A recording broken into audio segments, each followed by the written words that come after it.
Hey everyone, welcome to Alumless. It's Friday, 11:30, June 7th, Eastern Times. It's great to have you July. back with us. July. You said June. It's July Oh, 7th. you're right. I'm all screwed up. I'm all screwed up. Summertime. We actually had 4th of July week this week, which was great. A bit of a short week. Chris, you and I got a chance to catch up. We're doing some work down at High Point University, North Carolina this week, which was really fun. We're streaming live today. As you know, we've love to be live when we can. Sometimes we're pre-recorded like we were with Christine Fairchild just a couple shows back, but great to have our special guest today, Erica Arroyo from the University of Miami, joining us. She's a fantastic guest. We're going to talk a lot about integrated alumni engagement strategies. If you've got questions for yourself, for me, for yourself, for Chris, for Erica, I'm not on point yet, Chris. I don't know. Come on, man. We're messing up the preamble here. We haven't even gotten started yet. Thank God we've got a script, I'd be falling apart. But if you got any questions, use the LinkedIn comments section in the event, and we will try to answer them. If not, during the live section, the bonus section of Alumless. And we're grateful for our growing podcast subscribers. So anyway, with that preamble, Chris, how are you doing? How was your 4th of July? It was good. We had a good, hot dog, apple pie, firework, 4th of July. It was great. In fact, we had a guest at our home who's also a previous guest on Alumless. She happens to be a good personal friend, Nancy Merritt from Pitt, who swam for me at Lehigh, and so did her husband, and her 2 kids were in town for the week, and they're like our nephews and they're cousins to our kids. So we had a fun 4 or 5 days together of just hanging out and having fun. It was a lot of fun. Sounds very all-American. It was. The hot dogs and the apple pie. And I guess that's the idea, right? On the 4th of July. So that's fantastic. We got up yesterday. We were down in North Carolina. You flew yourself down, and I joined you by car from Richmond. We met. You have an excuse to be a little off because you were in the car for over 7 hours yesterday. So it was a little bit of a drive. I don't know. I feel like when you do the flying, it's just about the same commitment, 3 hours. But it was a great visit. High Point University, really interesting school. We spent time with President Nito Cobain there.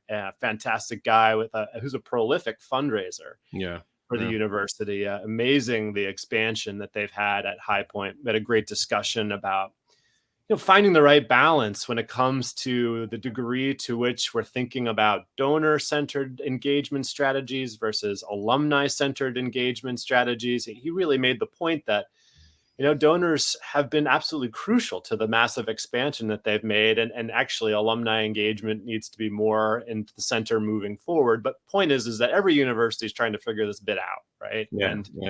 Create their own pathway forward. It can't always be about the money. But so just what were your thoughts coming away from that meeting and sort of thinking about today's show? Yeah, well, I'll tell any our live visitors, if you can jump in on the chat, say hello, tell us where you are, and we'll check in back with you. But if our viewers or listeners later on haven't been to High Point, it's worth a stop. If you're in the Greensboro, North Carolina, or you're going between Raleigh and Charlotte, you can make a stop in Greensboro at High Point. It's one of the most spectacular campuses I've ever been on. I've been on 300-400 college campuses. So this is amazing what they have done over the past 19 years under this president. And what I took away from that meeting, Ryan, was like a master class in business focused prioritization of what he's done over the almost 2 decades he's been in that role. And he's done amazing things to transform that place to what it is today. And what's interesting is that the last 10 to 12 years of alums have experienced the High Point that is today, with an almost concierge-like service to students, that and student experience that's so enhanced that what will that translate to later on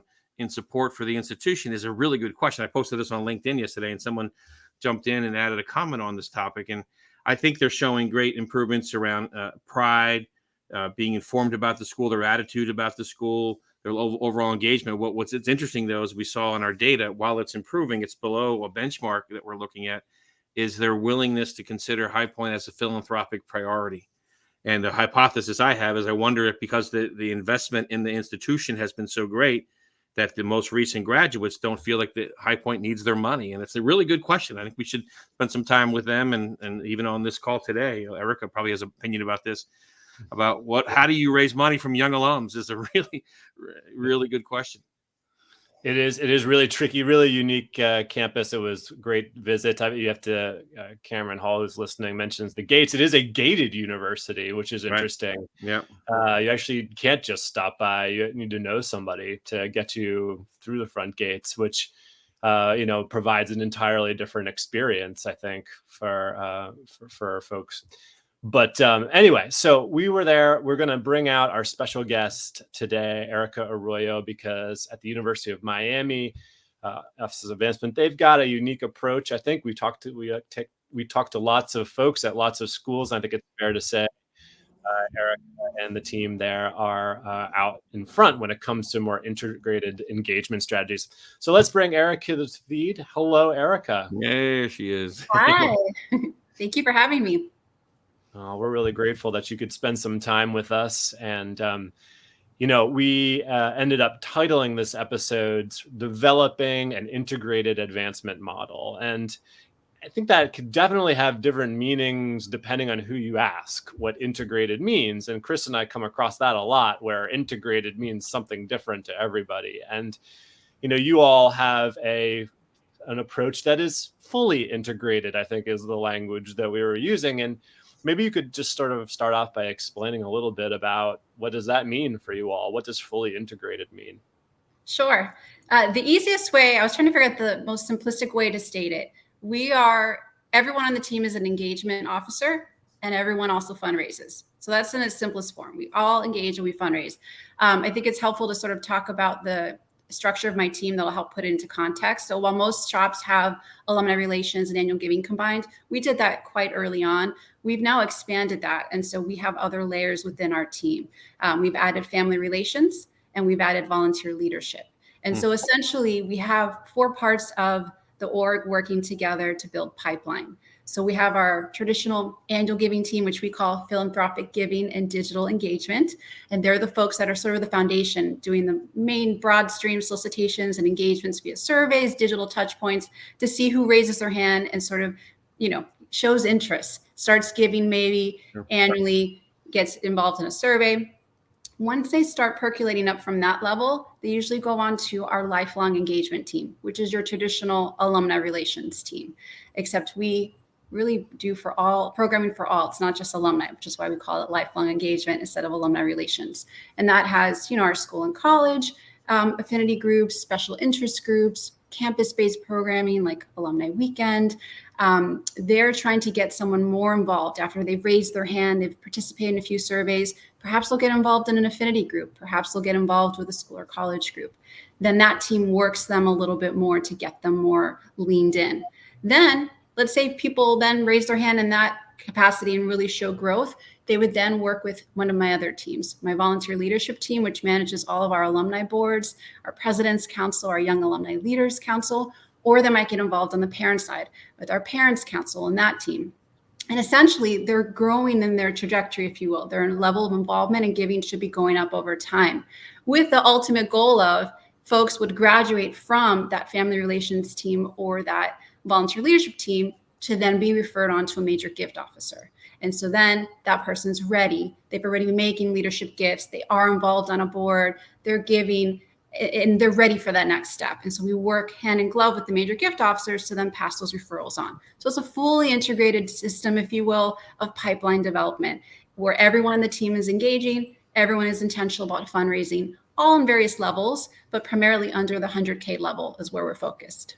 It sounds like the way you describe me, it's a conscious strategic decision that got made and you're now executing on it for many years, and it's sort of become part of the DNA. There are many programs that sort of accidentally, probably not the right word, but naturally that sort of flow happens, but it's not a strategic thing. It's sort of a happenstance. And you've taken it to a whole point where you've constructed literally a pipeline to make sure that happens. You're right.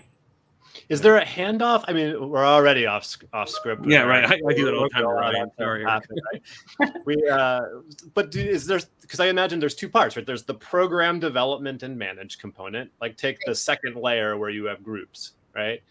Is there a handoff process between the first group, which is those who have activated through digital engagement, for example, and then those who are participating in groups? And is that also intentional? Are you moving people through outreach along the pipeline to different experiences? Yes, it is intentional. So there is a referral.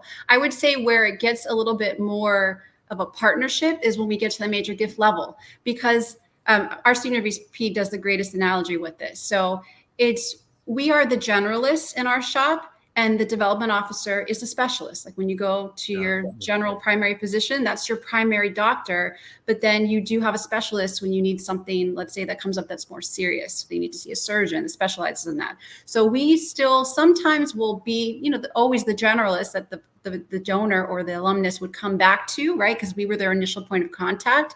The specialist will come in and help with that school or college and make that next major gift happen. And at that point, they may still be in the relationship, or they might then be referred back to us or be referred to another specialist if another desire comes up.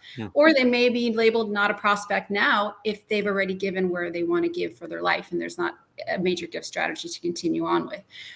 But the alumni team, the engagement team, is always referred to as that generalist because we started the relationship. So we will transfer as a warm transfer. I don't like to say we refer and it's a hard refer.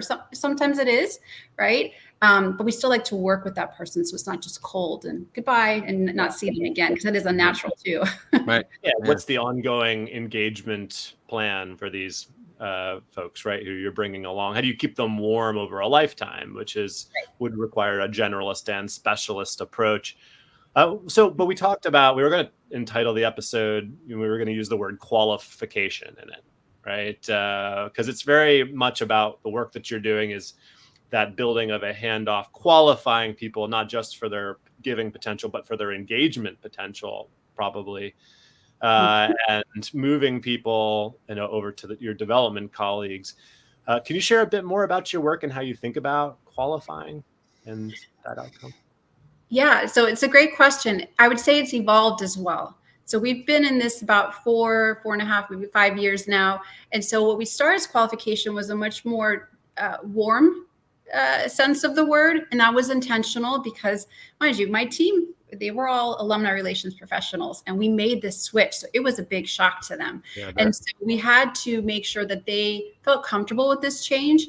And I had to get them acclimated they were doing this work already. Sure. It's just they weren't labeling it as such, and they weren't being metrics. So we were meeting people. We were bringing people, identifying, cultivating, bringing them along. But then we weren't doing the final piece, was the ask. We would hand a great prospect over to a major gift officer, and then our team would never get any recognition in that process. And so this is an intentional way to make sure that the team is getting some of that credit and that buy-in and recognition from the rest of the university.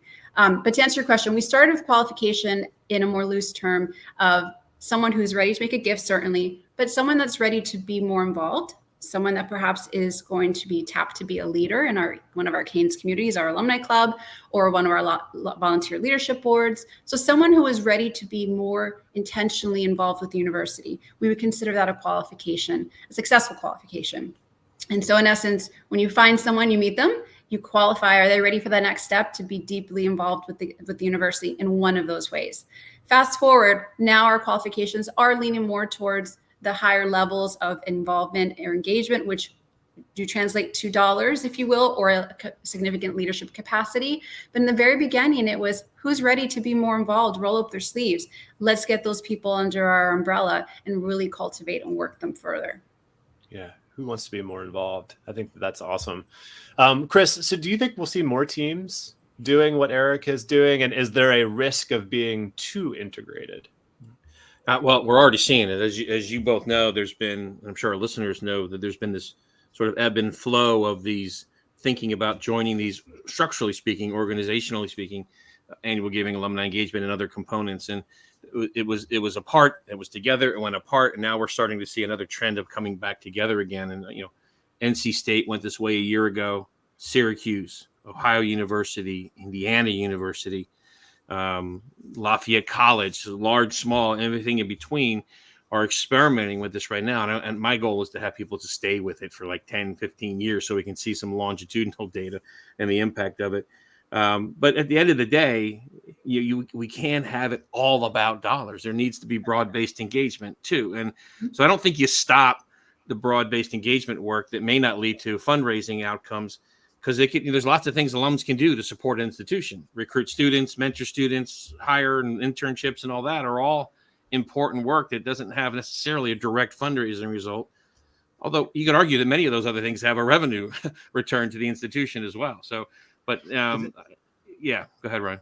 Well, I was going to say, is it fair to say what you're sacrificing or what you're accepting is a strategy based on not scale, right?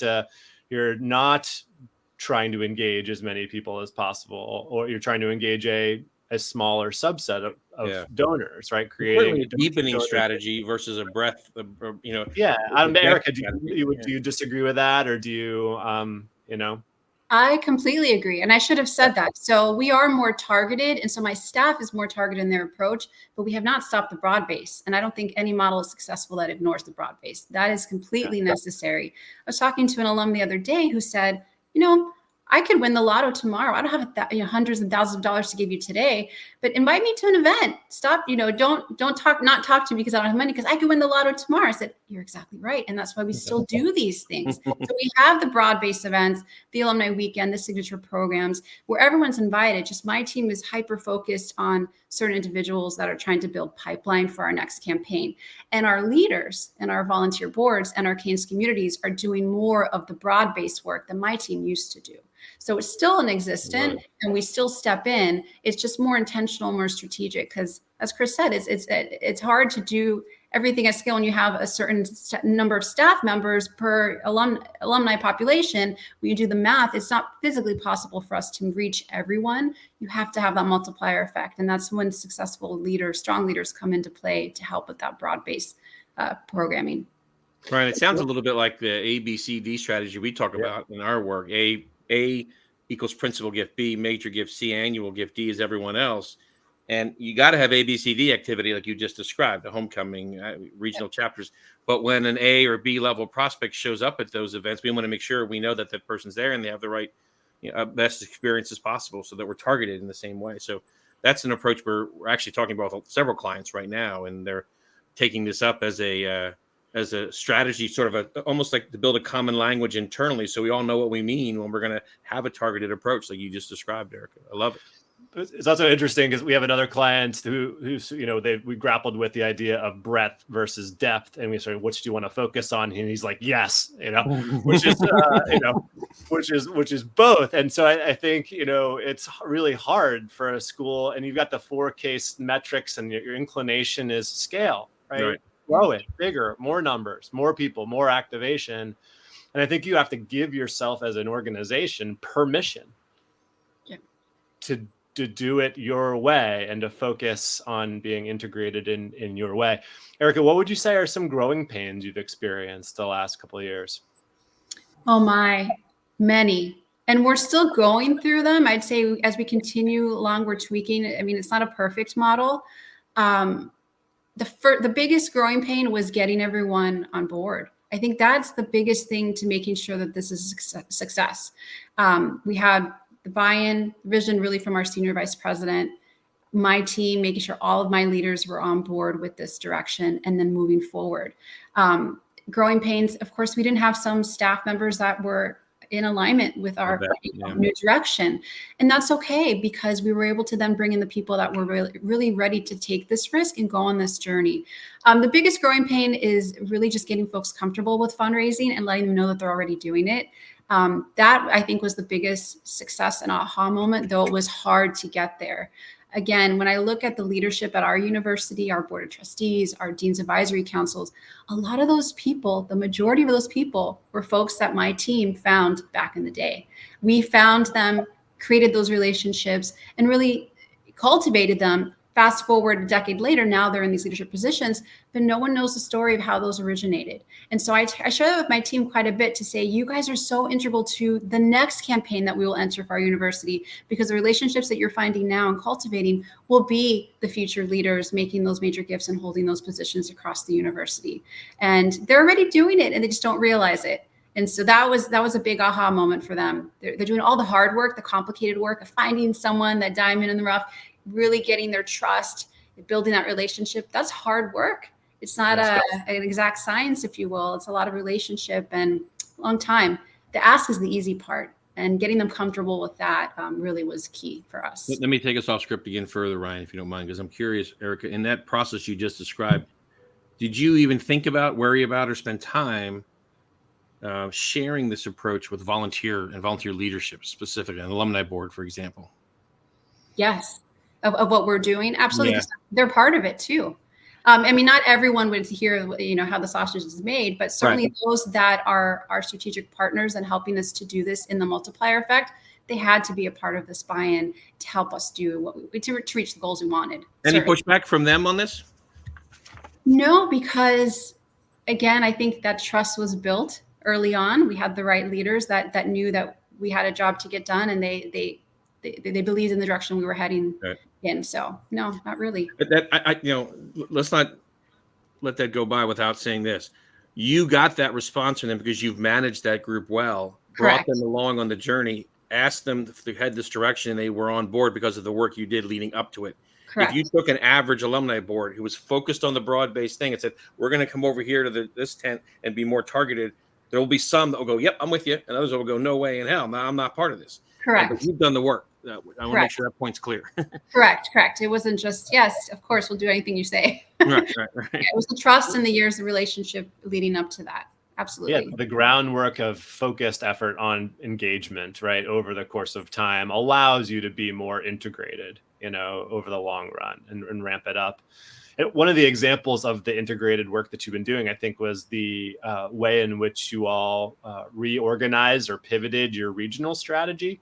Yes. You had more of a grassroots strategy with your chapters or clubs. I forget which they were called, but you moved them or morphed them into Canes communities, which were a lot more focused on fundraising. And could you kind of share, where point A was and then where point B was? You all won a CASE award for that effort, and I thought we highlighted on another webinar we did a couple of weeks ago together. But I think it's really interesting, and something that lots of folks are focused on is the evolution of regional engagement.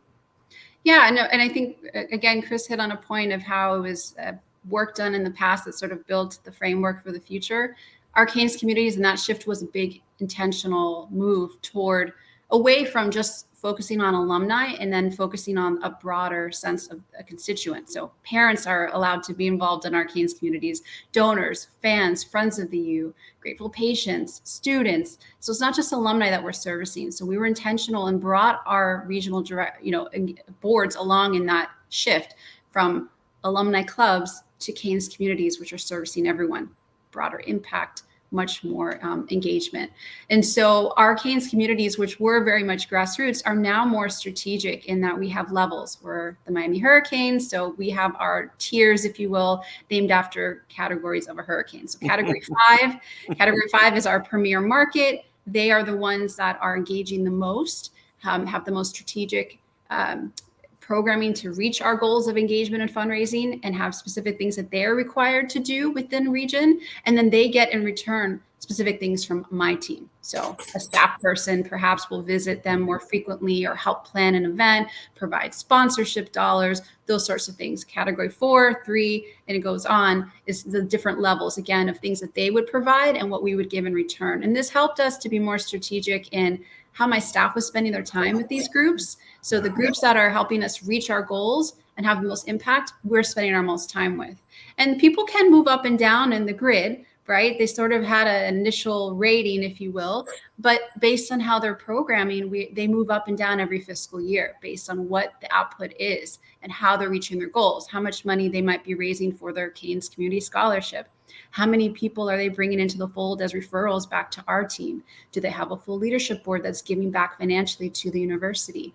Are they providing sponsorship dollars for events or making connections for other corporations to the University of Miami? Are they engaging a broad number of people? How is their APR within their market? Those are all the sorts of things that we measure to sort of help us make decisions as we're moving folks between the tiers. But it's been very successful for us in being more mindful of how my staff's spending their time and helping us to reach our goals of building that pipeline through engagement and fundraising. Wait, you use data to make decisions on how to for alumni engagement strategy? We do.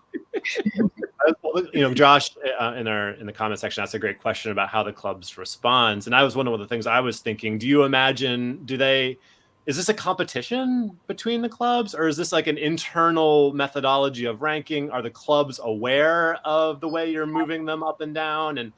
And like, I guess maybe that's what Josh is asking, but that's what I was curious about. Yeah. It's not a competition. It's really just to be very clear on expectations, right? Which we would do with any volunteer. And we made it fun by calling it categories, but it's really to be clear about, we're not going to be everything to everyone anymore. And this is why. We're trying to get to this end all goal, and we need your help to get there. And this is how you can do it. Some groups may never be a category 5, right? For us, maybe Phoenix is not a big market and we'll never be able to get there. But there's ways that they're meaningfully engaging folks that we need to still be there for them and program with them, a partner. So it's not necessarily I'm trying to be a 5. Some groups know they never will be, but then it's okay that they don't have to program in all of our 5 pride areas that we ask them to program in.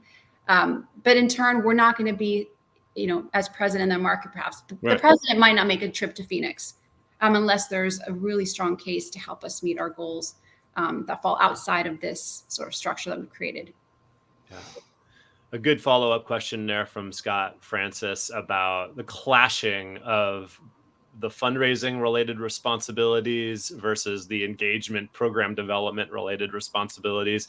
I worked at the University of Virginia on a team that tried this very thing that you did to make the regional engagement officers more fundraisers, and it didn't work. And so I imagine you've been sort of wary of how you're going about this interesting merging of responsibilities. Yep, great question. Hi to Scott. Good to see you joining us. It was a really big problem in the beginning. I would say the reason why it's worked for us, I did not mention, we do not manage our own events. So my team used to manage logistics of events and execution of events. We are only responsible for strategy of an event. We have a central events team that does all of that stuff, picking the napkins, working with the AV vendor, because really my team can get lost in that. And they did. Even when we had an events team take that over, we made this transition, they still wanted to be a part of, let me see how the lights should be in the room and the food order and this sort of stuff. But we had to remind them, is that helping you get to your goals? No. And so we really try to divide their time. We all are wearing multiple hats in this profession of alumni relations and development at any point in time, but we have to be really intentional about where we spend our time. If not, we can really get lost down any sidetrack road if we let that distraction do so. So for us, we have a diagram for each engagement officer, and we tell them you should be spending, a third of your time in this piece, another third of your time here. And we've tweaked that throughout the years, but essentially the categories are, fundraising, your as one piece, qualification as another, some of this broad-based stuff and engagement, as well as making sure that you're taking care of your regional, your groups, your Canes communities, if you're managing that piece, your affiliate groups, because that can be, if you can spend 100% of your pie chart if you wanted to with volunteer leadership groups, if you let it. And so we tried to remind them you have to switch on and off. And if you're spending this much time with this board, is it helping you meet your qualification goal?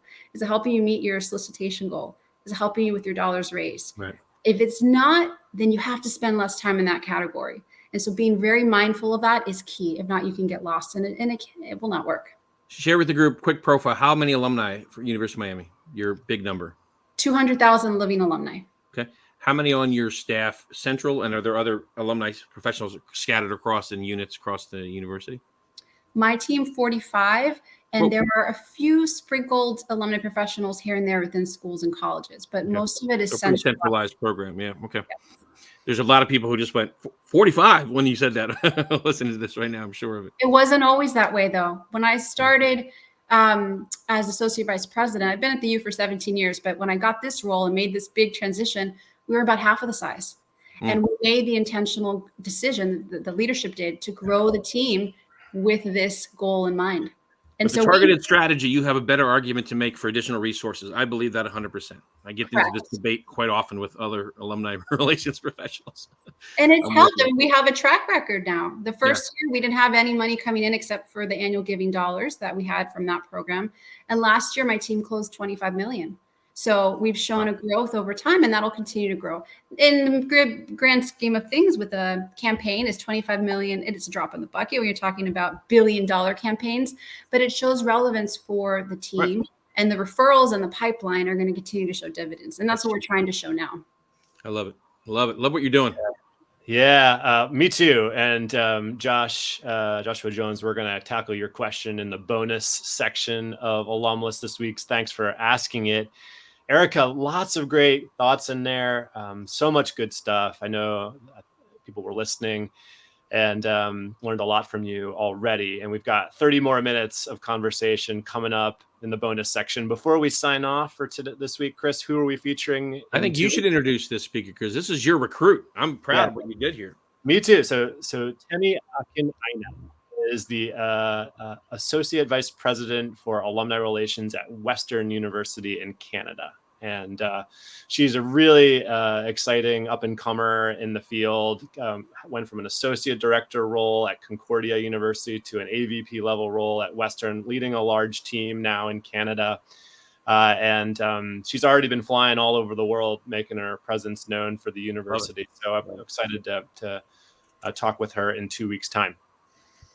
Okay, so thank you for listening, everybody. We're going to sign off here for this week and pick up the podcast edition to hear our bonus section with Erica Arroyo. Have a good weekend, everyone. Bye. Everybody. Bye.